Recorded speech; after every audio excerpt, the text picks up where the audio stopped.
యోసేపు పారిపోయాడు. దేనికి దూరంగా? పాపానికి దూరంగా పారిపోయాడు. పరిశుద్ధత కోసం పారిపోయాడు. ఇప్పుడు చెప్పండి, యోసేపు పరువు పోయిందా? పరువు ఉందా? పోయిందిగా. పరిశుద్ధత ఉంది, పరువు పోయింది కదండి. మామూలుగా పోలేదు పరువు. భర్త వచ్చేపాటికి బట్టలు చింపేసుకొని జుట్టు చింపేసుకొని ఏడిచేస్తుంది సైతాన్ మొఖం. సైతాన్ అని ఏ భర్తకని ఎలాగుంటది? వీళ్ళు ఎవరిని తెచ్చి కొంపలో పెట్టారన్న నన్ను నిన్న చేయబోయాడు బాబోయ్ ఏడుతుంటే. అసలు భర్తకు పుట్టు రౌద్రం మరణదూతనుంది సార్.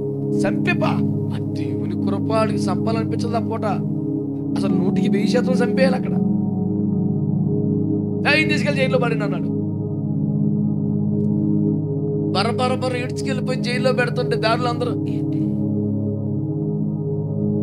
ఇల్లంతా అడిగి అప్పగించాడు కదా, కొట్టేదాడేంటి అంటే ఇలా చేశాడంటే వా దుర్మార్గులు. అందుకే చేరనివ్వకూడదు ఎవరిని కొత్తవాడిని.